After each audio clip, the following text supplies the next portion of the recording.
ప్రార్థన చేసుకుని ఈ రాత్రి కాలపు కుటుంబ ప్రార్థనలోనికి మనందరం ముందుకు వెళ్దాం.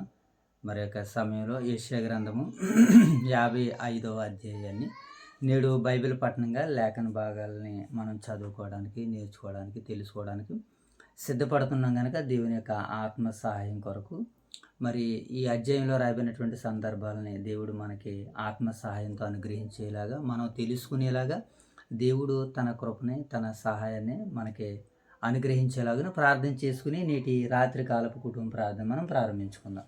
మోషబాబు ప్రార్థన. మహాగణుడు మహోన్నతుడు మా ప్రియ పర్లకు తండ్రి, మేము ఘనమైన ధర్మమైన శ్రేష్టమైన నామనికే పేరద్వాన శుద్ధులు సోదరు చేయించుకున్న తండ్రి, ఈ రాత్రి కాల సమయంలో తండ్రి ఇటుగా తండ్రి వాక్యం చేయించుండగా మాకు సమృద్ధమైన తెలివి జ్ఞానం ప్రయాణించిన తండ్రి తండ్రి ఈ రాత్రి కాల సమయంలో తండ్రి యెషయా తండ్రి 54వ అధ్యాయం చదువుతున్నాము. మాకు సమృద్ధమైన తెలివి జ్ఞానం ప్రయాణించిన తండ్రి ఈ చిన్న ప్రజలు తప్పు పరపడం మనం వేడుకుంటే ప్రార్థన యేసుక్రీస్తు నామమున వేడున పరతండ్రి ఆమేన్. జయతల్లి ప్రార్థన. ప్రార్థన పరతను ఉన్నతమైనకి వేలాది వందనాలు తెచ్చుకున్న తండ్రి ఈ రాత్రి కాల సమయంలో తండ్రి వేరమే తిని లెక్కలతో ఆడిసి ఆడించి నీకు ఎంత ఉన్నది తండ్రి ఈ రాత్రి కాల సమయంలో తండ్రి యెషయా తండ్రి 55వ అధ్యాయం చదువుతున్నా ఆ సందర్భాల్లో ఉతగా నేర్చుకుంటూ చేయండి ఇలా వేసుకుని బిడ్డలు అందించు ఆ కాయను వారికి ఏం తెచ్చండి యెషయాకాంతండి 55 అధ్యాయం చదువుతుండగా ఆ సందర్భాల్లో ఉతగా నేర్చుకునేలా చేయించండి. ప్రతివాడు ఆగుతున్న మరో రోజు ప్రభు రాసుకునేలా చేయించండి. ఈ చిన్న ప్రాణం తప్పు పొరపడిన చేయించమని ఈ ప్రార్థన యేసుక్రీస్తు అడుగుతున్న ఆమేన్. మహాగణుడు అయిన మా తండ్రి, మహోన్నతుడు అయిన దేవ, పరిశుద్ధుడు అయిన మా ప్రేమగల తండ్రి, మీ అపారమైన ప్రేమకు కృతజ్ఞతాస్తుతులు చెల్లించుకుంటున్నాం తండ్రి. దేవా, ఈ సాయంత్రకాల సమయంలో వేగురమే మీ సన్నిధి భాగ్యాన్ని, మీ సన్నిధి కాంతులను కుటుంబ ప్రార్థన ద్వారాగా మీరు మాకు అనుగ్రహించినందులకే మీకు నిండు మనసుతో కృతజ్ఞతలు తెలుపుకుంటున్నాం తండ్రి. దేవ యొక్క సమయంలో ప్రార్థించిన ఇరువురు బిడ్డలని జ్ఞాపకం చేసుకున్నాం తండ్రి. అలాగే ప్రభా, ఈ రాత్రికాల సమయంలో ఇటు రీతిగా మేము పరిచర్య చేసుకోవడానికి మీరు మాకు ఇచ్చిన సంఘం ద్వారా ఇచ్చిన ఈ చక్కటి సహాయాన్ని బట్టి, సమయాన్ని బట్టి నేను మిమ్మల్ని మనసారా స్తుతిస్తున్నాను తండ్రి. అలాగే సంఘంలో ఉన్నటువంటి నాయన బిడ్డలందరినీ జ్ఞాపకం చేసుకున్నాను తండ్రి. ఓదూరు వైఎస్ఆర్ నగర్లో ఉన్నటువంటి సంఘాన్ని, సంఘ పరిశుద్ధులందరినీ, విశ్వాసులందరినీ, అలాగే పెద్దలను, పరిచారకులను, నాయన దైవ సేవకుల కుటుంబాలను జ్ఞాపకం చేసుకున్నాం ప్రభా. ప్రతి ఒక్కరూ నాయన మీ చిత్తానికి లోబడేటట్లుగా, నాయన మీ చిత్తాన్ని తెలుసుకునేటట్లుగా, ప్రతి ఒక్కరు మీ మీద ఆధారపడేటట్లుగా ప్రార్థనా జీవితాన్ని, భక్తి జీవితాన్ని, విశ్వాస జీవితాన్ని వారు కొనసాగించేలాగున ప్రతి ఒక్కరికి మీ సహాయాన్ని దయచేయమని వేడుకుంటున్నాం తండ్రి. దేవా యొక్క సమయంలో యెషయా గ్రంథం 55వ అధ్యాయాన్ని చదవడానికి, నేర్చుకోవడానికి మేము సిద్ధపడుతున్నాం తండ్రి. మీ యొక్క ఆత్మ సహాయంతో మమ్మల్ని ముందుకు నడిపించండి నాయన. విలువైన విజ్ఞాన సంగతులు మేము నేర్చుకునేలాగున, తెలుసుకునేలాగున, ఇతరులకి ప్రకటించేలాగున మీ యొక్క ఆత్మ సహాయంతో మమ్మల్ని ముందుకు నడిపించి నాయన జరుగుతున్న పరిచర్యాన్ని నాయన మీకు మహిమకరంగా ఉండేలాగున, మా అందరికీ దీవెనకరంగా ఉండేలాగున, ఆశీర్వాదకరంగా ఉండేలాగున మీ సహాయాలు దయచేయమని వేడుకుంటూ నాయన ఈ యొక్క కార్యక్రమాలను వీక్షిస్తున్నటువంటి మరి ప్రియులైన పరిశుద్ధులందరినీ జ్ఞాపకం చేసుకుంటూ మీ యొక్క ఆత్మ సహాయంతో మమ్మల్ని నింపమని, నడిపించమని మా ప్రభు అయిన యేసుక్రీస్తు వారి నామములో ఈ ప్రార్థన మీకు సమర్పిస్తున్నాం తండ్రి ఆమేన్. రైట్ నాయన. అమ్మ ప్రార్థన అయిపోయిన తర్వాత ఆమేన్ అనాలే. రైట్. ఈ యొక్క సమయంలో యెషయా గ్రంథం 55వ అధ్యాయాన్ని చదువుకుందాం. దప్పిక కొనువారులారా నా యొద్దకు రండి, రోకలు లేని వారులారా మీరు వచ్చి కొని భోజనము చేయుడి. రండి రోకలు లేకపోయినను ఏమియు ఇయ్యకయే ద్రాక్షారసమును పాలను కొనుడి. ఆహారము కాని దాని కొరకు మీరెలా రోకలిచ్చెదరు? సంతుష్టి కలగజేయని దాని కొరకు మీ కష్టార్జితములను ఎందుకు వ్యాయపరిచెదరు? నా మాట జాగ్రత్తగా ఆలకించి మంచి పదార్థములు భుజించుడి. మీ ప్రాణము సారమైన దానియందు సుఖింపనీయుడి. రైట్, మంచిది నాయన. మరి యొక్క సమయంలో మనం ఈ మాటలను ఇక్కడ ఆలోచన చేస్తున్నప్పుడు మొదటి ఈ 3 వచనాల్లో ఉన్నటువంటి దేవుని యొక్క ఆలోచనలు మనం చూద్దాం ఒకసారి. ఈ యెషయా గ్రంథము 55వ అధ్యాయము మొదటి నుంచి 5 వచనాలు మనకి ఏమని సెలవిస్తున్నాయంటే, శాశ్వత కృప ఆహ్వానము అనగా యోధా వారికి, మరి అలాగే ఇశ్రాయేలు వారికి, వారు చెరలో ఉన్నటువంటి వారికి దేవుడు మరి విడుదలను అనుగ్రహిస్తూ, అక్కడ చెరలో ఉన్నటువంటి వారి కొరకు మరి వీళ్ళు ఏం చేశారంటే అక్కడ ఆహారాన్ని రోకలిచ్చే కొనుక్కున్నారు. పరాయి దేశంలో వారు జీవనాన్ని సాగిస్తున్నప్పుడు ఇక్కడ దేవుడు వీరికి వీటినన్నిటినీ వీరి స్వదేశంలో డబ్బులిచ్చి కొనుక్కోవాల్సినటువంటి పని లేదు. ఇప్పుడు ఉదాహరణకి మీరు నా దగ్గర ఉన్నారు, ఇంట్లో వస్తువులు మీరు డబ్బులిచ్చి కొనుక్కుంటారా? కొనరు. కారణం ఏంటంటే మీకు ఆ స్వతంత్రం హక్కు ఉంది. అదే మీరు బయట ఏ హాస్టల్ కన్నా వెళ్ళి చదువుకుంటున్నారనుకో, అక్కడ ఏం చేస్తారు? ప్రతిదీ కూడా కనీసం వాటర్ కూడా మీరు డబ్బులిచ్చి కొనుక్కోవాలి కదా. వాటర్ ప్యాకెట్ అని, త్రాగడానికని, తినడానికని, ఏవైనా సరే.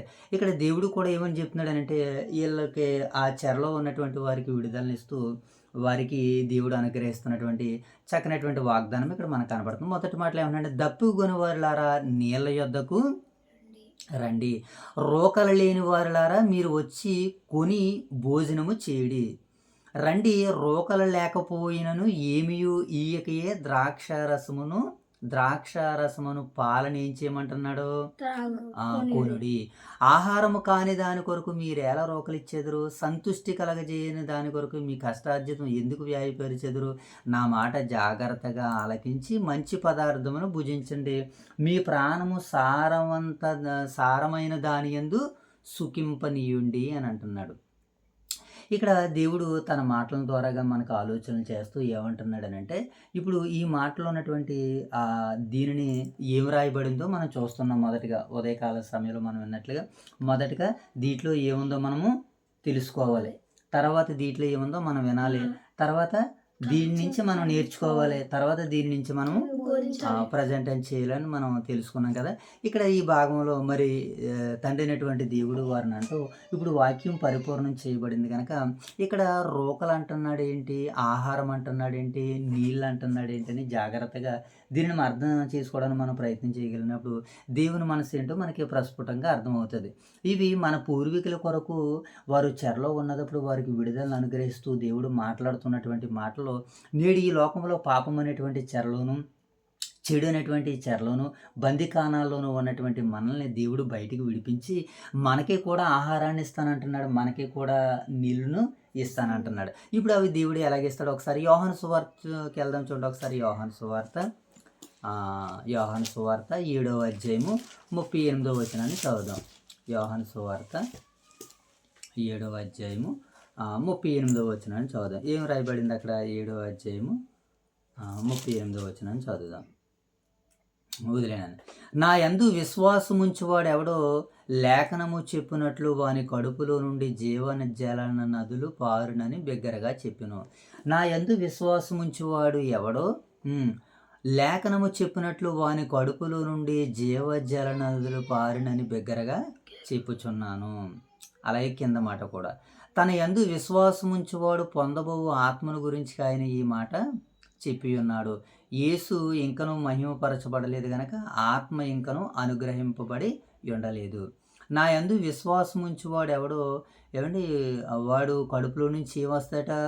వాని కడుపులో నుండి జీవనదులు పారును. అక్కడ ఈ జీవజలాన్ని డబ్బులు ఇచ్చి కొనుక్కున్నారు. ఇప్పుడు యేసుక్రీస్తుల వారి దగ్గరికి వచ్చిన తర్వాత మనం ఏమైనా డబ్బులు ఇచ్చి కొనాలి ఆయన దగ్గరికి? జీవజలాన్ని మనకు అనుగ్రహిస్తానన్న. ఇది దేనితో జరుగుతుందంటే నిబంధనతో, అనగా నమ్మకంతో జరుగుతుంది. ఇప్పుడు దేవుని పట్ల మనం విశ్వాసం ఉంచాలి. కానీ ఇదిగో ఒక మనుషుడు రొట్టె వలన కాదు కానీ దేవుని నోట నుంచి ప్రతి మాట వలన మనిషి ఏం చేస్తాడో జీవిస్తాడని వ్రాయబడింది. మనుషుడు నోట మనుషుడు రొట్టె వలన కాదు కానీ దేవుని నోట నుంచి వచ్చే ప్రతి మాట వలన జీవించును, అంటే బ్రతుకుతాడు. అంటే తినడానికి రొట్టెను మనకి ఆయన ఆహారంగా ఇస్తానంటున్నాడు. వాని కడుపులో నుండి జీవజల నదులు పారనంటున్నాడు. అక్కడ యెషయా గ్రంథాలు వీళ్ళందరూ ఏం చేస్తారు? వాటిని అన్నింటినీ కొని తెచ్చుకున్నారు. నేడు మనం డబ్బులు ఇచ్చి ఇవ్వాల్సినటువంటి పని లేదు. ఆ మహాదేవుడే మన యందు కనికరపడి ఆత్మ సంబంధమైనటువంటి వాటిని అన్నిటినీ కూడా ఉచితంగా ఇస్తున్నాడని బైబిల్ గ్రంథం మనకి సెలవిస్తుంది. ఇక మరొక మాటను కూడా చూద్దాం. ఒకసారి ఇది రోమపత్రిక 3వ అధ్యాయం 24వ వచనం కూడా చదువుదాం. రోమపత్రిక 3వ అధ్యాయము 24వ వచనం. తీసావమ్మా, లేఖనాలు తీయడానికి ప్రయత్నం చేయాలి, అక్కడ ఇక్కడ చేసుకోకూడదు. దృష్టి అంతా మీకు ఇక్కడే పెట్టాలని చెప్తున్నాను. ఏమో 3వ అధ్యాయము 24వ వచనం ఏమని రాయబడిందంటే అక్కడ, కాబట్టి నమ్మువారు ఆయన కృపచేతనే క్రీస్తు యేసునందలి విమోచనము ద్వారాగా ఉచితముగా నీతిమంతులని తీర్చబడిరి అని అంటున్నాడు. నమ్మాలి మనం. క్రీస్తు యేసు ద్వారాగా మనల్ని దేవుడు ఏం చేస్తాడంటే నీతిమంతులుగా ఉచితంగా తీరుస్తున్నాడు. ఏమంటే నీతిమంతుడు అనేటువంటి దానిని దేవుడు ఉచితంగా ఇస్తుంటే ఇక ఆహారాన్ని, త్రాగడాన్ని అవి ఇంకా ఫ్రీగా ఇచ్చేస్తాడు కదా. ఉదాహరణకి మనం సెల్ కొన్నప్పుడు వాడు ఏం మనకి ఇస్తాడు, వెనకాల పౌచ్ ఫ్రీ అండి దీనికి, ఏమండి దీనికి హెడ్సెట్ ఫ్రీ అండి, అలాగే దీనికి చిన్న వాటర్ బాటిల్ కూడా మేము ఫ్రీగా ఇస్తున్నామండి అని అంటారు కదా.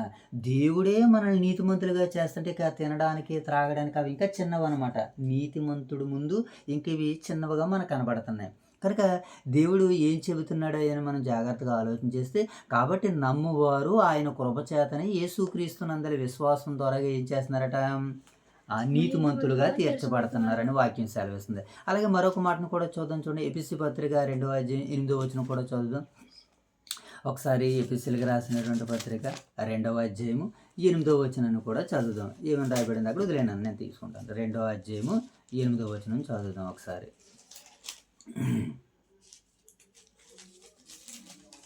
2వ అధ్యాయం 8వ వచనం చూద్దాం. మీరు విశ్వాసం ద్వారా కృపచేతనే రక్షింపబడి ఉన్నారు. మనము రక్షింపబడ్డామట. దేని చేత? కృపచేత రక్షింపబడి ఉన్నారు. ఇది మీ వలన కలిగినది కాదు, దేవుని వరమే. ఇది కూడా మనకి ఎలాగిచ్చాడట? రక్షింపబడము కూడా దేవుడు వరంగా ఇచ్చాడు. మనం దీనికి డబ్బులు ఏమి ఇవ్వలేదు కదా, దీనికి ధనాన్ని ఏమి హెచ్చించలేదు కదా. మరి ఏమిచ్చామంటే నీ కాలాన్ని, సమయాన్ని క్రీస్తు కొరకు, దేవుని కొరకు ఇచ్చావు. దానిని బట్టి నిన్ను నీతిమంతుడిగా తీర్చాడు. నీతిమంతుడిగా తీర్చిన నిన్ను రక్షణ అనుగ్రహించాడు. ఇది ఆయన వరము. ఆయన కృపచేత ఉచితంగా మానవాళికి ఇస్తున్నటువంటి వరము. ఈ వరాల్ని మనం డబ్బులు ఇచ్చి కొనుక్కోవలసినటువంటి పని లేదు. గారడి సీమోను ఈ వరాన్ని నేను పొందినట్లు నాకు డబ్బులు ఇచ్చివ్వండి, నేను మీకు డబ్బులు ఇస్తాను, ఆ వరాన్ని నాకు ఇవ్వండి అన్నాడు. నాయన, ఇది ధనముతో ముడిపడి లేదు, విశ్వాసంతో ముడిపడింది. ఈ కార్యాలని నీకు పాలు పంపులు లేవు, నీలో దుష్టత్వమును బహు ఘోరత్వమును ఉన్నదని నాకు కనబడుతుందంటే అవన్నీ నా మీదకి ఏమీ రాకుండా మీరు వేడుకోండి అని మరలా సరెండర్ అయిపోడు అపోస్తులకి ఆ గారడి సీమోను గారు. సో మనము దేవునికి ఏది వ్యాయం చేసి అవసరం లేదు. దేవుడు కూడా అన్నాడు కదా, వేల కొండల మీద ఉన్నటువంటివన్నీ నావే కదా, మీరు నాకు ఇంకేమి ఇస్తారు, మీ హృదయాన్ని, మీ మనసులను ఇవ్వండి అని అడుగుతున్నాడు. ఓకేనా నాన్న. ఈ మొదటి భాగంలో మనకి ఏం కనబడుతుందంటే మొదటి 5 వచనాలు శాశ్వత కృప ఆహ్వానాన్ని అలాగే జీవజాలాన్ని ఇస్తున్నట్లుగా మనకు కనబడుతుంది. ఇక 3వ వచనం చదువుదాం. చెవి యొగ్గి నా యొద్దకు రండి, మీరు విని ఎడల బ్రతుకుదురు. నేను మీతో చెప్పుతున్నాను, నేను మీతో నిబంధన చేసేదను, దావీదునకు చూపిన శాశ్వత కృపను మీకు చూపెదను. ఆ దేవుడు ఏం చేస్తాడట? శాశ్వతమైనటువంటి కృపను మీకు చూపిస్తాను అన్నాడు. చెవి యొగ్గి నా యొద్దకు రండి, మీరు విని ఎడల బ్రతుకుదురు. నేను మీతో నిత్య నిబంధన చేసేదను, దావీదునకు చూపిన శాశ్వతమైనటువంటి కృపను మీకు చూపిస్తాను అని అంటున్నాడు. చెవి యొగ్గి నా యొద్దకు రండి, మీరు విని ఎడల బ్రతుకుదురు. అంటే దేవుని మాట వింటే మనకి ఏముంది? బ్రతుకుతామంట మనం. ఆయన మాటలో జీవమును ఆత్మను కూడా ఉన్నాయి. అంటే మనిషిని జీవింపజేస్తాయని దైవ లేఖనాలు మనకు సెలవిస్తున్నాయి. ఒక మాట చూద్దాం. యోహాను సువార్త 5వ అధ్యాయం 24వ వచనంలో మరి ఏమని రాయబడిందో ఒకసారి మనం చూద్దాం. ఏమండి? యోహాను సువార్త 5వ అధ్యాయము 24వ వచనం చూద్దాం. Very good. అలా చూసి ఓకే. నా మాట విని నన్ను పంపిన వాని యందు విశ్వాసం ఉంచువాడు నిత్య జీవం గలవాడు. నా మాట విని నన్ను పంపిన వాని యందు, అనగా యేసుక్రీస్తుల వారి మాట వినాలి. ఆయన ఎవరు పంపారు ఈ లోకానికి? పరలోకం నుంచి తండ్రి, దేవుడు పంపాడు. ఆయన్ని యేసుక్రీస్తులు ఏమని చెప్పాడంటే తండ్రి అని మనకి బయలుపరిచాడు. నా మాట విని నన్ను పంపిన వాని యందు విశ్వాసం ఉంచువాడు నిత్య జీవం గలవాడు. వాడు తీర్పులోనికి రాక మరణంలోని జీవంలోనికి దాటి ఉన్నాడు. అంటే నా మాట వినండి, నా మాట వింటే మీరు బ్రతుకుతారని యెషయా ప్రవక్త చెప్పాడు ఆ రోజు యోధా వారికి. నేడు మనం ఈ మాటను ఆలోచన చేస్తుంటే మన కొరకు కూడా ఈ మాట ఏమని చెప్తుందనంటే, తండ్రి అయినటువంటి దేవుని యందు ప్రభు అయిన యేసుక్రీస్తుల వారి యందు విశ్వాసం ఉంచితే మనం ఏం చేస్తామట, నిత్య జీవానికి అంటే మనం జీవిస్తామని వాక్యం సెలవిస్తుంది.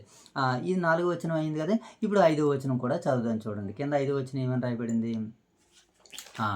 నీవెరగని జనములను నీవు పిలిచెదువు, నిన్నెరగని జనులు యెహోవా నిన్ను మహిమపరచగా చూసి నీ దేవుడైన యెహోవాను బట్టి ఇశ్రాయేల్ పరిశుద్ధ దేవుని బట్టి నీ యొద్దకు పరిగెత్తుకుని వచ్చెదరు. 5వ వచనం చదవండి. నీవెరగని జనములను నీవు పిలిచెదవు, నిన్నెరగని జనములు యెహోవా నిన్ను మహిమపరచగా చూసి నీ దేవుడైన యెహోవాను బట్టి ఇశ్రాయేలు పరిశుద్ధ దేవుని బట్టి నీ యొద్దకు పరిగెత్తుకుని వచ్చేదరు. అంటే వీళ్ళందరూ ఏం చేస్తారట, దేవుని మాటలు వినడానికి పరిగెత్తుకుని వస్తారని మనకి ఇక్కడ సెలవిస్తుంది. నిన్నెరగని జనులు నిన్ను మహిమపరుస్తారు. ఆ రోజు కూడా అన్ని జనులు అనేకులు దేవుని పట్ల విశ్వాసం ఉంచారు. ప్రారంభంలో ఏమండి, ఆ ఇశ్రాయేలు దేవుడు ఎంత గొప్పవాడో యెరికో పట్టణంలో ఉన్నటువంటి ఆ స్త్రీ రాహాబు అనేటువంటి వేశ్యని ఏం చేసింది, దేవుని మహిమపరిచింది. అలాగే దేవుని జాతులు, దేవుని జనాంగాలు చూస్తున్నప్పుడు చుట్టుపక్కల రాజ్యాలు, ప్రదేశాలన్నీ కూడా యెహోవా దేవునికి భయపడుతూ ఉండేటువంటివి, యెహోవా దేవుణ్ణి మహిమపరుస్తూ ఉండేటువంటి వారు. ఆ భాగాల్లో, నేటి భాగాల్లో అన్ని జనులు క్రీస్తుని ఎరగినటువంటి వారు సహితము ఈరోజు క్రీస్తులోనికి వచ్చిన తర్వాత దేవుణ్ణి, యేసుక్రీస్తుల వారిని ఆత్మతో మహిమపరుస్తున్నట్లుగా మనకి ఇప్పుడు దైవలేఖనాలు సెలవిస్తున్నాయి. టోటల్గా మనకి ఈ మొదటి 5 వచనాలు ఏమి సెలవిస్తున్నానంటే, దేవుని మాట వింటే మనం బ్రతుకుతాము, దేవుడే మనల్ని ఉచితంగా నీతిమంతులుగా రక్షిస్తున్నాడు, అది ఆయన కృపావరంగా కనబడుతుందని మనకి ఈ మొదటి 5 వచనాలు సెలవిస్తున్నాయి. ఇక మొదటి వచనంలో ఆయన ఏమంటున్నాడు, ఆయన ఇక్కడ మాట్లాడేటువంటి మాట ఏంటంటే విందుని సిద్ధపరుస్తున్నట్లుగా మనకు కనబడుతుంది. మొదటి 5 వచనాల్లో మనకి మొదటి వచనంలో ఏమని చెప్తున్నాడంటే దేవుడు విందుని సిద్ధపరుస్తున్నట్లుగా మనకు కనబడుతుంది. ఏం సిద్ధపరుస్తున్నాడు జైతల్లి? విందును. ఒక మంచి మాటను చూద్దాం ఒకసారి. యోహాను సువార్త యెషయా గ్రంథము 25వ అధ్యాయము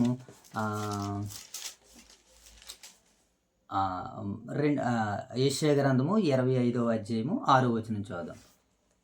యెషయా గ్రంథము 25వ అధ్యాయము 6వ వచనం ఏమని రాయబడింది అక్కడ చూడండి. ఈ పర్వతం మీద సైన్యములకు అధిపతి యెహోవా సమస్త జనుల నిమిత్తము క్రొవ్విన వాటితో విందు చేయును. సమస్త జనుల కొరకు ఏం చేస్తాడట ఆయన? క్రొవ్విన వాటితో విందు చేస్తాడు. ఈరోజు మనం అలా వదిలేను. ఈరోజు మనం ఎక్కడైనా భోజనం చేయడానికి వెళ్ళినప్పుడు ఈరోజు మెనూ ఏంటంటే, ఈరోజు జాయింట్ బిర్యానీ అని, చికెన్ బిర్యానీ అని, దమ్ బిర్యానీ అని మనం ఎలాగైతే మాట్లాడతామో, ఆ రోజు సమస్త మనుషులకి దేవుడు ఏం చేశాడట? క్రొవ్విన వాటితో విందు చేయును. అవును, ఇప్పుడు మన శరీర సంబంధమైనటువంటి ఆహారాన్ని మనం ఎలా భుజిస్తూ విందు చేసుకుంటున్నామో, దేవుడు కూడా ఆత్మ సంబంధమైనటువంటి జీవాహారాన్ని మనకి పెడతానని వాగ్దానం చేస్తున్నాడు. ఇక్కడ చూద్దాం. సమస్తము నిమిత్తము క్రొవ్విన వాటితో, సమస్త జనముల నిమిత్తము క్రొవ్విన వాటితో విందు చేయును. మట్టి మీదనున్న ద్రాక్ష రసంతో విందు చేస్తానన్నాడు. జైతులు దేని మీద దాంతో విందు చేస్తాడట ఆయన? మడ్డి మీద ఉన్న దానితో విందు చేస్తాడట. ఇంకే దేంతో చేస్తాడట? మూలుగులు గల క్రొవ్విన వాటితో విందు చేయుదును అని అన్నాడు. మూలిగిన క్రొవ్విన వాటితో, మూలుగులతో, క్రొవ్వుతో విందు చేస్తాడట. ఇంకేం చేస్తాడట ఆయన? మడ్డి మీదే నిర్మలమైన ద్రాక్షారసముతో విందు చేయుదును. మడ్డి మీదే నిర్మలమైన ద్రాక్షారసంతో ఏం చేస్తాడట ఆయన? విందు చేయుదును అని అంటున్నాడు. సమస్త జనములు నిమిత్తం ఏం చేస్తాడంటే, మడ్డి మీద నిమ్మలమైన ద్రాక్షారసంతో విందు చేస్తాడట, క్రొవ్విన వాటితో విందు చేస్తాడట, ద్రాక్షారసంతో విందు చేస్తాడట. ఇన్ని రకాల విందులను చేస్తానని దేవుడు ఈ యెషయా గ్రంథము 50వ అధ్యాయము 2వ వచనంలో దేవుడు మరి సిద్ధపరుస్తున్నటువంటి ఆహారం మనకు కనబడుతుంది. ఆహారాన్ని దేవుడు సిద్ధపరిస్తే ఎంత గొప్పగా ఉంటుందని అంటే ఇక్కడ ఈ దైవ లేఖనాలు మనకు సెలవిస్తున్నాయి. ఒకసారి కీర్తనల గ్రంథము 22వ అధ్యాయము 26వ వచనాన్ని కూడా చదువుదాం. కీర్తనల గ్రంథము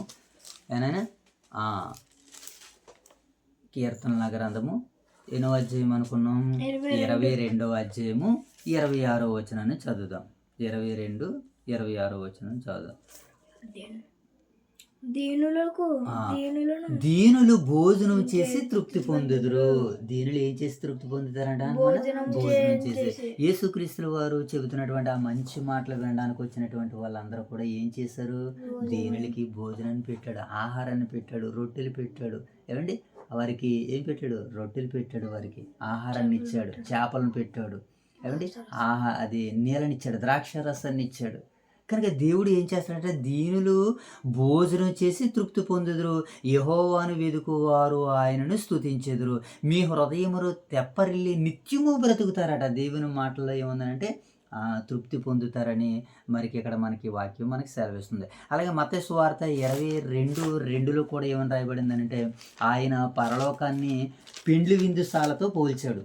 పరలోక రాజ్యాన్ని దేంతో పోల్చాడు? ఒక మనుషునికి విందు చేస్తున్నాడు ఒక తండ్రి ఒక కుమారుడికి, ఆ విందుకి అనేకుల్ని పిలుస్తున్నట్లుగా మనకు కనబడుతుంది. అలాగే లోకా సువార్త 14-15 వచనాలు చూడండి. ఒకసారి లోకా సువార్త 14వ అధ్యాయము 15-16 వచనాలు చదువుదాం. లోకా సువార్త 14వ అధ్యాయము 15-16 వచనాలు చదువుదాం. అక్కడ ఏమని రాయబడింది ఏంటంటే, ఆయన కూడా భోజన పంక్తిని కూర్చుంటున్న వారిలో ఒకడు ఈ మాటలు చెప్పును, దేవుని రాజ్యంలో భోజనం చేయవాడు ధన్యుడని ఆయనతో చెప్పగా ఆయన అతనితో ఇట్లనను, ఒక మనుషుడు గొప్ప విందు చేయించి అనేకులను పిలిచును. ఒక మనుషుడు ఏం చేశాడట? గొప్ప విందుని చేశాడు, అనేకులను పిలిచాడు. ఏమండి, ఇన్ని మాటలు మనం ఎందుకు మాట్లాడుకుంటున్నామా అని అంటే, ఏమండి, దేవుడు ఆ రోజు యెషయా గ్రంథము 55వ అధ్యాయంలో తన పిల్లల్ని అనేకులను పిలుచుకున్నాడు.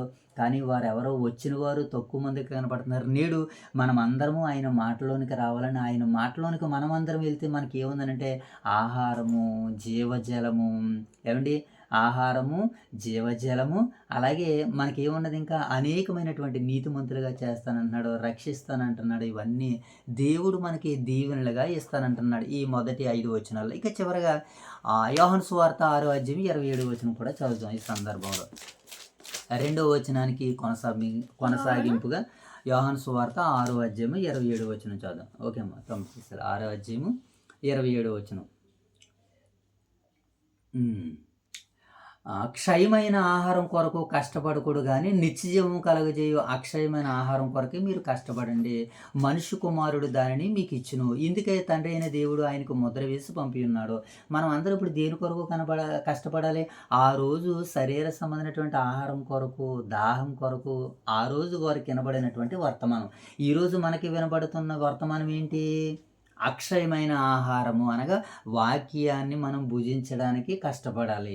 ఈ శరీర సంబంధమైనటువంటి ఆహారం కొరకు మనం ఎలాగైనా దేవుడు వాటిని అనుగ్రహిస్తానన్నాడు, ప్లస్ వీటిని కూడా అనుగ్రహిస్తానన్నాడు. 2 రకాల ఆహారాలని దేవుడు నేడు మనకు అనుగ్రహిస్తానంటున్నాడు.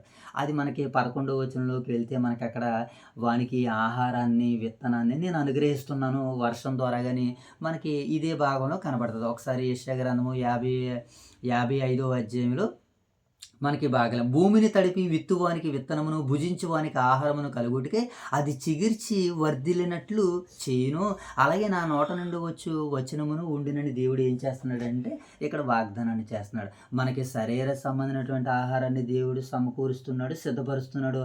అలాగే ఆత్మ సంబంధమైనటువంటి ఆహారాన్ని మనకి సిద్ధపరుస్తున్నాడు. ఈరోజు కృతజ్ఞత కూడిక మనకి సిద్ధంగా ఉంది. రాత్రికాల సమయంలో వైఎస్ఆర్ నగర్లో కృతజ్ఞత కూడిక మనకి సిద్ధం చేసుకున్నాం. కనుక ఇన్ని రకాలుగా దేవుని మాటలు మనకి ఏమని సెలవిస్తున్నాయని అంటే, మనకి ఇన్ని రకాలుగా దేవుడు మనకి ఏం చేస్తున్నాడంటే ఆహారాలను మనకి సిద్ధపరుస్తున్నాడు. కనుక ఆ సిద్ధపరిచినటువంటి ఆహారాలను మనం ఇప్పుడు ఏం చేయాలి? భుజించడానికి సిద్ధపడాలని దైవవాక్యం మనకి సెలవిస్తుంది. కనుక ఇప్పుడు 6వ వచనాన్ని చదువుకుందాం. యెహోవా మీకు దొరుకు కాలమందు ఆయనను వెదుకుడి, ఆయనను వెదుకుడి, ఆయన సమీపములో ఉండగా ఆయనను వేడుకొనుడి. యెహోవాని ఏం చేయలేట నాయన మోషే బాబు? మనకి ఆయన దొరికే కాలమందు ఆయన్ని వేడుకోవాలి. ఆయన సమీపంలో ఉండగానే ఆయన ఏం చేయాలట? వేడుకోవాలి, ఆయనను వెతకాలి. ఆయన సమీపంగా ఎప్పుడు ఉంటాడు మనకి? ఇదిగో మనకి సాయంకాలం అవబోయేసరికి మనం యెహోవాని వెతికేటువంటి మనకి సమయం. ఈ సమయం కొరకు మనం ఏం చేయాలి? వెతకాలంటే త్వరగా ఈ సన్నిధానానికి మనం సిద్ధపడిపోవాలి. ఆయన ఏంటంటే ఆయన సమీపముగా ఉండగానే ఆయన ఏం చేయాలట? వేడుకొనిడి అంటున్నాడు. ఆయన సమీపంలో ఉండగానే ఆయన ఏం చేయాలి? వేడుకోనాలి. ఇప్పుడు ఈ కుటుంబ ప్రార్థనలో మన అవసరతలని దేవుణ్ణి వేడుకోవాలి. దేవా తండ్రి నాకు జ్ఞానాన్ని తండ్రి, తెలివిని తండ్రి అని ఆయన్ని వేడుకోవాలి మనం. ఇవి ఉన్నాయా? ఓకే. ఇక నీకు ఏదైతే లోటుగా ఉందో, కొదువుగా ఉందో దేవుడిని వాటిని అడిగితే ఆయన మనకి ఏమిస్తాడట? అనుగ్రహిస్తాను అని అంటున్నాడు. ఒకసారి ఒక మంచి మాటను చూద్దామా? ఒకసారి ఇర్మియా గ్రంథము 29వ అధ్యాయము 13, 14 వచనాలు చదువుదాం ఒకసారి. యెహోవా మీకు దొరుకు కాలమందు ఆయన్ని వెదకమని దేవుడు వాగ్దానం చేస్తున్నాడు కదా. ఆయన ఎప్పుడు మనకు దొరుకుతాడు? ఎప్పుడు మనకు దొరుకుతాడనంటే, ఒకరొకరు అధికారులు ఉన్నారనుకో, వారు సమయాలను బట్టి మనకు దొరుకుతారు. ప్రతి సమయంలో దొరుకుతారు అధికారులు? దొరకరు. కానీ దేవుడు మాత్రము దొరికే సమయము 24 అవర్స్ ఆయన తన పిల్లలకు అనుకూలంగానే ఉంటాడు. ఎలాగా? నువ్వు ప్రార్థన చేయలేగా నీ ప్రార్థన వినడానికి ఆయన సిద్ధపడుతూ ఉంటుంటాడు. నువ్వు ఎవరితో అయినా అధికారులతో మాట్లాడాలంటే ఫోన్ అయినా బిజీగా వస్తుందేమో, కానీ దేవుని యొక్క బిజీ అనేటువంటిది మనకి రాదు. ఆయన ప్రతి మాట వినడానికి ఆయన సిద్ధంగా ఉన్నారు. ఇంకా కింద మాటలు ఏమన్నాడు చూద్దాం. యెహోవా మీకు దొరుకు కాలమందు ఆయనని వెదకండి, ఆయన సమీపంలో ఉండగానే వేడుకోండి అన్నాడు కదా. ఇర్మియా గ్రంథం 29వ అధ్యాయము, ఇర్మియా గ్రంథము 29వ అధ్యాయము 13, 14 వచనాలు చదువుకుందాం ఒకసారి. మీరు నన్ను వెదికిన ఎడల, పూర్ణ మనసులో నన్ను గూర్చి విచారణ చేసిన ఎడల మీరు నన్ను కనుగొందురు. ఏమండి? మీరు నన్ను వెదికిన ఎడల, దేవుణ్ణి వెతకాలట. దేవుడు ఎక్కడున్నాడని వెతుకుతాము? గౌరీపట్నంలో ఉన్నాడని వెతుకుదామా? లేకపోతే వైజాగ్లోనో విజయవాడలో ఉన్నాడని వెతుకుదామా? దేవుణ్ణి మరి మనం ఎలా ఎతకాలి? ఆయన ఇప్పుడు 66 పుస్తకాల రూపంలో ఆయన ఉన్నారు. ఆయన ఎక్కడ, ఏ కాలంలో, ఏ సందర్భంలో ఆయన మనసు ఎలాగుందో మనం తెలుసుకోవాలి. పాత నిబంధన కాలంలో ఆయన మనసు ఎలాగుంది, ప్రవక్తల కాలంలో ఆయన మనసు ఎలాగుంది, రాజుల కాలంలో ఆయన మనసు ఎలాగుంది, యేసుక్రీస్తు కాలం వచ్చేసరికి ఆయన మనసు ఎలాగుందనంటే, ఆయన చిత్తం ఏదైతే ఉన్నదో ప్రభు అయిన యేసుక్రీస్తు వారు ఈ ప్రపంచానికి చెప్పేశారు ఆయన. కనుక ఇక్కడ భక్తుడు కూడా ఏమన్నాడు? మీరు నన్ను వెదికిన ఎడల, పూర్ణ మనసుతో నన్ను గూర్చి విచారణ చేసిన ఎడల మీరు నన్ను కనుగొందురు. మీరు నన్ను ఏం చేస్తారంటున్నాడు ఇక్కడ భక్తిపరుడు? నన్ను కనుగొంటారు అంటున్నాడు. ఇంకా 14 వచనం చదువుని చూడండి. నన్ను నేను మీకు కనబరుచుకొందును అంటున్నాడు. ఇది యెహోవా వాక్కు. దేవుడు ఏం చేస్తాడటమ్మా? ఆయనే కనబరుచుకుంటాడట. అప్పుడప్పుడు చూడండి, నేను ఎదుగుతున్నప్పుడు మీరే నాకు తారసపడుతున్నారు, నాకు ఎలా ఉంటుంది? అరే నేనే ఎతికి తింటే నేను వచ్చేస్తున్నాను డాడీ అని అంటారు. ఎంత ఆనందంగా ఉంటుంది అప్పుడు తండ్రిగా. బిడ్డల్ని ఎదుగుతున్నప్పుడు తండ్రికి బిడ్డలకి ఎదురొస్తున్నారనుకో, ఎంతో సంతోషంగా ఉంటుంది కదా. పరలోకమందున్న తండ్రిని మనం వెతుకుతుంటే ఆయన మనకి ఏం చేస్తాడట? నన్ను నేను మీకు కనబరుచుకొందును, ఇది యెహోవా వాక్కు. నేను మిమ్మల్ని చెరలో నుండి రప్పించెదను. ఆయన మనం కనుగొంటే మనల్ని ఏం చేస్తాడట? ఆ రోజు వారిని ఇశ్రాయేలు చెరలోనికి వెళ్ళారు, వారు చేసినటువంటి అపరాధాలను బట్టి, పాపాలను బట్టి. నేడు కూడా వాక్యానికి వ్యతిరేకంగా, ఆజ్ఞలకు వ్యతిరేకంగా మనము పాపం చేస్తే మనల్ని కూడా దుష్టుడు పాపం అనేటువంటి చెరలోనికి తీసుకుని వెళ్ళిపోతున్నాడు. ఇప్పుడు ఆ పాపం అనేటువంటి చెరలో నుంచి విడిపింపబడాలంటే ఆయన మనకి దొరికే కాలంలో, వెతికే కాలంలో ఆయన వేడుకోవాలి. అప్పుడు మనల్ని ఏం చేస్తాడనమాట? చెరలో నుండి వారిని రక్షించేదను. నేను మిమ్మను చెరపట్టి ఏ జన్మలోనికి, ఏ స్థలంలోనికి మిమ్మల్ని తోలివేసేదను, ఆ జనులలో అందరిలో నుండి, ఆ స్థలములన్నిటిలో నుండి మిమ్మల్ని సమకూర్చి రప్పించేదను. ఇది యెహోవా వాక్కు. ఆయన మనం వెతికితే ఆయన మనకి వాక్కు. ఎచ్చట నుండి మిమ్మల్ని చెరక పంపుతును, అచ్చటకే మిమ్మల్ని మరలా రప్పించును. చూసారా? దేవుణ్ణి వెతకాలే కానీ ఆయన మనకి కనబడతానని దైవ లేఖనాలు మనకి సెలవిస్తున్నాయి. ఓకేనా? కనుక మనం ఏం చేద్దాం? జాగ్రత్తగా ఆయన్ని వెతికే పనిలో ఉందాం. ఒకసారి కీర్తనల గ్రంథము 32వ అధ్యాయము 6వ వచనాన్ని చదువుదాం. ఒకసారి కీర్తనల గ్రంథము 32వ అధ్యాయము 6వ వచనం. నువ్వు రోమపత్రిక 10వ అధ్యాయము 12వ వచనం తీర్చే తల్లి.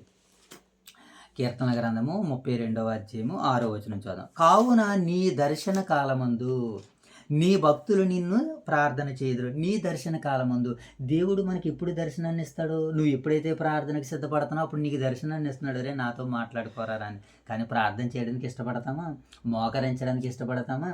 లేదు. కనుక నీ దర్శన కాలమందు నీ భక్తులు నిన్ను ఏం చేస్తారంట? ప్రార్థించెదరు. విస్తార జల ప్రవాహములు పొర్లి వచ్చును, నిశ్చయముగా అది వారి మీదకి రాదు. నువ్వు ప్రార్థన చేస్తే దేవుడిచ్చే ప్రతిఫలాలు ఎలా ఉంటాయంటే నీ మీదకి వ్యతిరేకంగా. అప్పుడప్పుడు మనం ప్రార్థన చేసినప్పుడు చూడండి, కొన్ని ఫోటోలు వెనక నుంచి సాతానుడు వారి దగ్గరికి వస్తాడు. కానీ మోకరించి ప్రార్థన చేసుకుంటుంటే దుష్టుడు శోధించడానికి వస్తాడు. ప్రార్థన చేసుకున్నప్పుడు వారు తిరిగి వెళ్ళిపోతున్నట్లుగా కొన్ని ఇమేజెస్లు మనకు పెడుతున్నారు ఈ మధ్యకాలంలో. ఓకే. దేవుడికి మనము ప్రార్థన చేస్తున్నప్పుడు విస్తారమైన జలములో పొర్లి వచ్చినను నిశ్చయముగా అవి వారి మీదకి రావు. అవి కష్టాల రూపంలోనైనా, శ్రమల రూపంలోనైనా వీరి మీదకి ఏమి రావని దేవుడు ఏం చేస్తున్నాడనంటే సెలవిస్తున్నాడు. కనుక అలాగే వెళ్తుంది కాబట్టి నువ్వు అజాగ్రత్తగా ఉన్నాకి వీల్లేదు. దేవుని సన్నిధిలో అజాగ్రత్తగా ఉండేవాడు చచ్చునని వ్రాయబడింది. కనుక నువ్వు జాగ్రత్తగా ఉండి దేవుని మాటలు వినేటట్టుగా ఉండాలి. అంటే మనం ఇక్కడ దేవుని వెదికే వారికి దేవుడు ఏమి ఇస్తున్నాడో, విస్తారమైన వాటి మీదకి వచ్చిన వారు ఏం చేయరట, పొర్లిపారిన అవి వారి మీదకి రావని దైవ లేఖనాలు మనకి సెలవిస్తున్నాయి. కనుక ఇప్పుడు 7వ వచనం చదువుకుందాం. భక్తిహీనులు తమ మార్గమును విడవవలెను, దుష్టులు తమ తలంపులను మానవలను, వారు యెహోవా వైపు తిరిగిన ఎడల ఆయన వారి యందు జాలిపడును. వారు మన దేవుడైన యెహోవా వైపు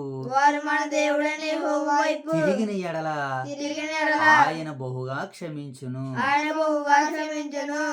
దుష్టులు ఏం చేయాలట, తమ మార్గాల్ని విడవాలి. దుష్టులు ఏం చేయాలట మోషే బాబు, తమ మార్గాల్ని విడవాలి. భక్తిహీనులు తమ తలంపులను మానాలి.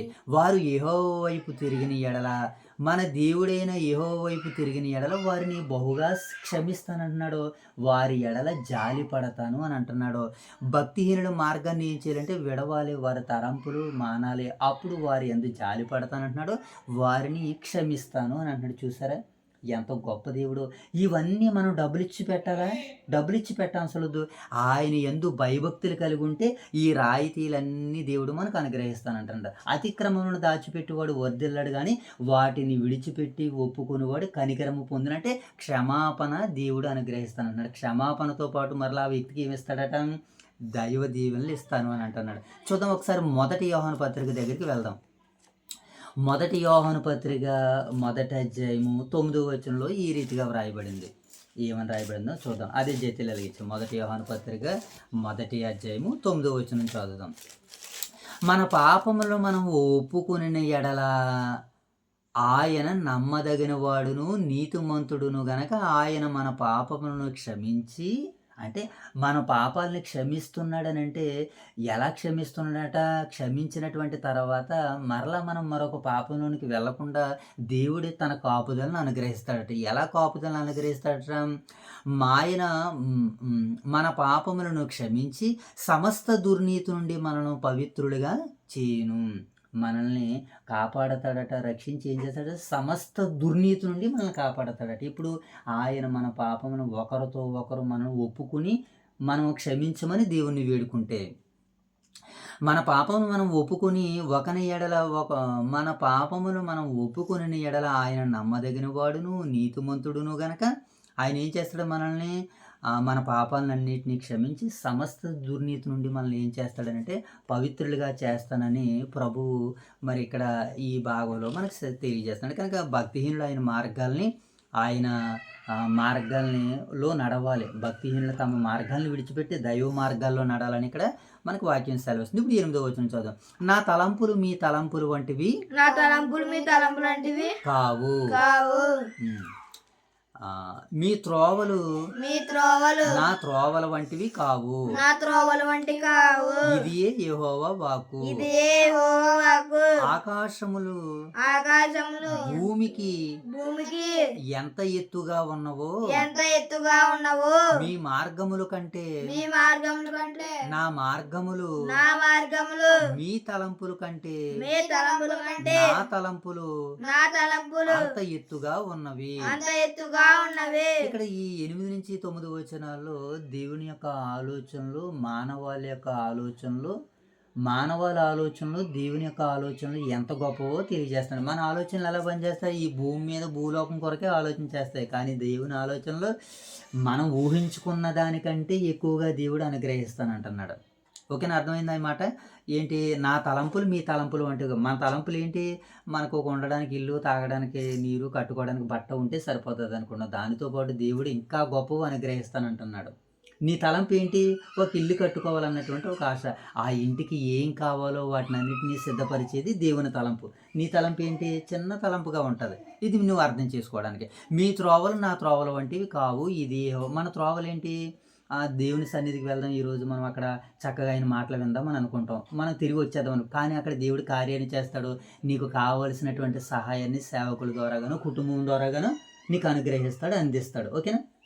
ఇలా ఇంకా అంటున్నాడు, ఆకాశము కంటే భూమి ఎంత ఎత్తుగా ఉన్నదో ఏమండి, మీ మార్గముల కంటే నా మార్గములు, మీ తలంపుల కంటే నా తలంపులు అంత ఎత్తుగా ఉన్నవని దైవలేఖనాలు దేవుడు ఇక్కడ మాట్లాడుతున్నాడు. దీన్ని అర్థం చేసుకోవడానికి ఒక మంచి మాటను చూద్దాం. కీర్తనల గ్రంథము 139వ అధ్యాయము 11-12 వచనాలు చదువుదాం. జైతల్లి, నువ్వు కీర్తనల గ్రంథము 40 నువ్వు తీసేసావా? నువ్వు 40వ అధ్యాయము 5వ వచనం తీయనాను. కీర్తన గ్రంథము 40వ అధ్యాయం 5వ వచనం నుంచి. ఇప్పుడు కీర్తనల గ్రంథము 139వ అధ్యాయము 11వ వచనం చదువుదాం. అక్కడ ఏమని రాయబడిందో చూద్దాం ఒకసారి. 11వ వచనం, అంధకారము నన్ను మరుగు చేయును. కీర్తనల గ్రంథము 139వ అధ్యాయము 11-12 వచనాలు చదువుదాం. 139 కీర్తనల గ్రంథము ఒకసారి 17-18 వచనాలు చదువున్నాను. ఓకేనా? 17 వచనం చదువు. దేవా, నీ తలంపులు నాకెంత ప్రియమైనవి, వాటి మొత్తం ఎంత గొప్పది. దేవా, నీ తలంపులు నాకెంతో ప్రియమగా ఉన్నాయి. దేవుని తలంపులు ఎలా ఉన్నాయన్నమాట, మానవాళిల పట్ల చాలా అమోఘంగా ఉన్నాయి తలంపులు. భక్తుడు అది ఇక్కడ మాట్లాడే, దేవా నీ తలంపులు నాకెంతో ప్రియముగానున్నవి, వాటి మొత్తం ఎంత గొప్పది, వాటిని లెక్కించదని అనుకుంటున్నా అవి ఇసుక కంటే ఎక్కువగా ఉన్నమాట. దేవుని తలంపులు ఎలా ఉన్నాయట, ఇసుక కంటే ఎక్కువగా ఉన్నమాట. అంటే నీ పట్ల నా పట్ల మానవాళుల పట్ల దేవునికి ఉన్నటువంటి తలంపులు అవి ఇసుక రేణువుల కంటే ఎక్కువగా ఉన్నాయి అంటున్నాడు భక్తుడు. మనం ఏమనుకుంటాం, దేవా అది ఉంటే చాలు, ఇది ఉంటే చాలు అని మనం అనుకుంటాం. కానీ దానికంటే గొప్పవి విలువైన వాటిని నీకు అనుగ్రహిస్తానంటున్నాడు, ఆయన అందిస్తానంటున్నాడు. వాటిని లెక్కించదని అనుకుంటున్నా అవి ఇసుక కంటేనూ ఎక్కువై ఉన్నవి. నేను మేలుకుంటున్నా ఇంకనూ నీ యొద్దనే ఉందును అని మరి భక్తుడు అక్కడ నిర్ణయం తీసుకున్నాడు. ఒకసారి దీనికి సంబంధించినటువంటి మాటను ఒకసారి 40వ అధ్యాయము 5వ వచనం చదువుదాం. ఇదే కీర్తనల గ్రంథము 40వ అధ్యాయము 5వ వచనాన్ని చదువుదాం. యెహోవా నా దేవా, నీవు మా ఎడల జరిగించిన కార్యములు, మా ఎడల నీకున్న తలంపులను బహు విస్తారములు. మానవుల ఎడల ఆయనకున్నటువంటి తలంపులు ఏంటంటే మోషేబాబు, బహు విస్తారములు. ఎందుకు నీవు నేను ఈరోజు భయపడాలి, సందేహించాలి? కనుక నీ ఎడల నాకున్న ఆయన తలంపులు ఏంటంటే బహు విస్తారములు. వాటిని వివరించి చెప్పుదని అనుకుంటున్నా అవి లెక్కకు మించి ఉన్నవి. అవి ఎలా ఉన్నాయంటే మోషేబాబు, నీకు సాటి అయిన వాడు ఒకడును కూడా లేడు. ఇలాంటి ఆయన తండ్రిగా మనకున్నాడు, దేవుడిగా మనకున్నాడు. కనుక ఆయన ఏమంటున్నాడంటే మోషేబాబు, మీ ఎడల తలంపులు నాకు బహు విస్తారంగా ఉన్నాయని వాక్యం ద్వారాగా దేవుడు మనకి సెలవిస్తున్నాడు ఇక్కడ ఈ భాగాలను బట్టి. ఇక 11వ వచనం కూడా మనం చదువుకుందాం. 10వ వచనం చదువుకుందాం. వర్షమును హిమమును ఆకాశము నుండి వచ్చి అక్కడికి మరలక భూమిని తడిపి విత్తువానికి విత్తనమును భుజించువానికి ఆహారమును కలుగుటకై అది చిగిర్చి వర్ధిల్లినట్లు చేయును. అలాగే నా నోట నుండి వచ్చి వచనమును ఉండును. ఇక్కడ దేవుడు ఏమంటున్నాడనంటే, ఆకాశం నుంచి ఏమొస్తుందట, ఆకాశం నుండి వచ్చి ఏంటట, హిమము, వర్షము, హిమము, అవి ఆకాశం నుంచి వచ్చి జైతాలు. అవి ఆకాశం నుంచి వచ్చి ఏం చేస్తున్నాయి, మరలా ఆకాశానికి వెళ్ళట్లేదు. అవి ఎక్కడికి వస్తున్నాయంటే భూమి మీదకి వచ్చి భూమిని తడుపుతుంటే మనం ఎత్తినటువంటి విత్తనాలు అవి ఏం చేస్తున్నాయి, ఫలిస్తున్నాయి, అభివృద్ధి చెందుతున్నాయి. భుజించి ఆహారం కలుగుటకి అది చిగించి వర్ధినట్లు చేస్తున్నాడు కదా. ఈ వర్షం వల్లనే ఈరోజు ఎన్ని పంటలు పండుతున్నాయి, ఎన్నో పంటలు. మనం దేహానికి ధరించుకోవడానికి వస్త్రాలకు కావాల్సినటువంటి పంటలు పండుతున్నాయి. మనం తినడానికి ఆహార పదార్థాలు ఈ భూమి మీద ఎన్నో పండుతున్నాయి కదా. వాటిని అన్నిటిని పండించి మానవాళికి ఇస్తుంది ఎవరు, నేనే అని అంటున్నాడు ఆయన. ఎంతో కష్టంగా ఉందా ఈ లోకంలో అన్న పాటలు మనకి, దీని కొరకే నువ్వు నీరు పెట్టడానికి కష్టపడుతున్నావు కదా, మరి ప్రపంచానికి దేవుడు నీరు పెడుతున్నాడు, ఇంకా ఆయన ఎంత కష్టపడుతున్నా ఆ పాటలో వర్ణించాడు. కనుక భూమికి ఆహారమును కలుగజేయటికి అవి చిగిర్చి ఎలాగైతే వర్ధిల్లింపజేయునో అలాగే నా నోట నుండి వచ్చు వచనమును అలాగుండును. నా నోట నుండి వచ్చే వచనం కూడా ఎలాగుంటుంది, మిమ్మల్ని జీవింపజేస్తుంది, మీకు ఆహారంగా ఉంటుంది అంటున్నాడు దేవుడు. ఇక 11వ వచనం చదువు. నిష్ఫలముగా నిష్ఫలముగా నా యొద్దకు మరలక నా యొద్దకు మరలక అది నాకు అనుకూలమైన దానిని అది నాకు అనుకూలమైన దానిని నెరవేర్చును. నెరవేర్చను. నేను పంపిన కార్యము నేను పంపిన కార్యము సఫలము చేయును. సఫలము చేయును. మీరు సంతోషముగా బయలుదేరుదురు. మీరు సంతోషంగా బయలుదేరుదురు. సమాధానం పొంది సమాధానం పొంది తోడుకొని పోబడుదురు. తోడుకొని పోబడుదురు. మీ ఎదుట పర్వతములను మీ ఎదురు పర్వతములను మెట్టలను సంగీతనాదము చేయును. సంగీతనాదం చేయును. ఆ, పొలములోని చెట్లనియు పొలములోని చెట్లని చప్పట్లు కొట్టును. చప్పట్లు కొట్టును. ముండ్ల చెట్లకు బదులుగా ముళ్ళ చెట్లకు బదులుగా దేవదారు వృక్షములు మొలుచును. దేవదారు వృక్షం వచ్చును. దురదగుండి చెట్లకు బదులుగా దురదగుండి చెట్లకు బదులుగా గొంజి వృక్షములు ఎదుగును. గొంజి వృక్షములు ఎరుగును. అది యెహోవాకు అదే యెహోవాకు ఖ్యాతిగాను ఖ్యాతిగాను ఆయన కొట్టివేయబడని ఆయన కొట్టివేయబడిన నిత్యమైన నిత్యమైన జ్ఞాపక సూచనగాను జ్ఞాపకాశుగాను ఉండును. ఉండును. ఇక్కడ దేవుడు మాట్లాడుతూ ఏమంటున్నారంటే మరి తన మాటలు మనకు తెలియజేస్తున్నారు. మీరు సంతోషంగా బయలు వెళ్ళుదురని మరి చెరలో ఉన్నటువంటి వారి గురించి ప్రవచన రూపంగా మాట్లాడుతున్నారు. మనము కూడా ఇప్పుడు పాపంలో నుంచి బయటకు వస్తామని దేవుడు వాగ్దానం చేస్తున్నట్లుగా కూడా మనం అర్థం చేసుకోవచ్చు. మీరు సంతోషముగా బయలు వెళ్ళుదురు, సమాధానం పొంది తోడుకుని పోబడుదురు. సంతోషముగా ఒకసారి మనం హాస్పిటల్కి వెళ్తూ ఉంటుంటాం. హాస్పిటల్లో మనం రోగగ్రస్తులు అయిన తర్వాత మన రోగం అంతా నయమైన తర్వాత మనం ఎలాగెళ్తాం? సంతోషంగా బయటికి వెళ్తాం. దేవా తండ్రి మమ్మల్ని జ్ఞాపకం చేసుకున్నామని. ఏమంటే గర్భిణీ స్త్రీలు ఉన్నారు, ఇప్పుడు ఆపరేషన్ చేయించుకున్నటువంటి బిడ్డలు ఉన్నారు. వారు హాస్పిటల్లో నుంచి బయటకు వచ్చేటప్పుడు బాధతో వస్తారా, సంతోషంతో వస్తారా? ఎందుకంటే బాధనంతటిని అక్కడ అనుభవించారు కనుక. జైల్లో ఉన్నటువంటి వారు బయటకు వచ్చేటప్పుడు వారు బాధతో వస్తారా, సంతోషంతో వస్తారా? కారణం ఏంటంటే అన్యాయమైనటువంటి శిక్షని అనుభవించారు కనుక. ఇలా ప్రతిదాన్ని మనం ఆలోచన చేస్తున్నాడు. సంతోషంగా దేవుని ఆలోచనలు నెరవేర్చేవారు ఎక్కడి నుంచి ఎక్కడ అడుగు పెట్టినా సరే సంతోషంగానే బయటికి వెళ్తారని ఈ మాటలు మనకి సెలవిస్తున్నాయి. ఇక అంటున్నాడు, పొలములోని చెట్లన్నీ చప్పట్లు కొట్టును, ముండ్ల చెట్లకు బదులుగా దేవదారు వృక్షములు మొలుచును. ఎక్కడ? ముండ్ల చెట్లు. లోకంలో మనం ముండ్ల చెట్లుగానే ఉన్నాం. దేవుని దగ్గరికి వెళ్ళిన తర్వాత దేవవృక్షాలు లాంటి మొలకలు మనం మొలిచాం. అంతకుముందు మనలో ఏంటి? శరీర కార్యాలు, జారత్వం, అపవిత్రత, కాముకత్వం, విగ్రహారాధన, దేవదూషణ ఇవన్నీ మనలో ఉన్నాయి. దేవుని సన్నిధిలోనికి వెళ్ళిన తర్వాత ప్రేమ, సంతోషము, సమాధానం ఇలాంటి దేవదారు వృక్షాలు లాంటి మొలకలు మనం మొలిచి ఆత్మీయంగా మలుస్తున్నామని ఇది సంఘానికి సాదృశ్యంగా వ్రాయబడిన మాటగా అర్థం చేసుకోవాలి. దురదగుండ్ల చెట్లకు బదులుగా గొంజి వృక్షములు ఎదును. దురదగుండ చెట్లు ఉండే అవి తేగానే ఎలా ఎట్టగానే మొత్తం ఒళ్ళంతా దురద వచ్చేసేది. మరలా పేడ రాసుకుంటే అప్పుడు తగ్గేది. పెద్దవారు సూచన అనమాట అది. కనుక ఇప్పుడు లోకంలో ఉన్నప్పుడు కూడా మనము దురదగుండ్ల చెట్లు లాంటి వాడు, మనము కూడా దురదతో ఉండేవాళ్ళు, ఎదుటివారిని కూడా అలాగే చేసేటువంటి వారు. కానీ గుంజి చెట్లు అంటే దేవునికి ఇష్టమైనటువంటి చెట్లుగా మనం ఆ సంఘంలోనికి వెళ్ళి మొలుస్తున్న ఆత్మీయ ఫలాలు ఫలిస్తున్నామని ఇక్కడ ఈ మాటలు మనకు సెలవిస్తున్నాయి. ఇంకా అంటున్నాడు, ఇది యెహోవాకు ఖ్యాతిగాను ఆయనకు కొట్టివేయబడిన నిత్యమైన జ్ఞాపకార్థ సూచనగాను ఉండును అని దైవలేఖనం మనకు సెలవిస్తుంది. ఒకసారి చివరిగా ఇర్మియా గ్రంథము 33వ అధ్యాయము 6 నుంచి 9 వచనాలు చదువుదాం. ఇర్మియా గ్రంథము 8వ అధ్యాయము 33వ అధ్యాయము 6వ వచనం నుంచి చదువుకుందాం. నేను దానికి ఆరోగ్యమును స్వస్థతను మరలా రప్పించుచున్నాను. ఎవరికి? అప్పటికే ఇతర దేవుడు చెప్పినటువంటి ప్రదేశాల్లో కాకుండా వేరే ప్రదేశాల్లోనికి వెళ్ళి చెరలోనికి వెళ్ళినటువంటి వారందరికీ, రోగాలు తెచ్చుకున్న వారందరికీ మనం అర్థం చేసుకోవడానికి, నేను దానికి ఆరోగ్యమును స్వస్థతను మరలా రప్పించుచున్నాను, వారిని స్వస్థపరచుచున్నాను, వారిని ఏం చేస్తారట? వారికి సత్య సమాధానములను సమృద్ధిగా బయలుదేరును.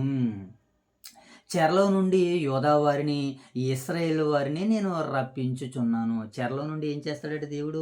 యోధా చెరలో నుంచి, అది బబులోని చెరలో నుంచి యూదుల్ని, అష్షూరు చెరలో నుంచి ఇశ్రాయేలుని నేను బయటికి రప్పిస్తానంటున్నాడు. మొదట నుండినట్లు నేను వారిని స్థాపించుచున్నాను.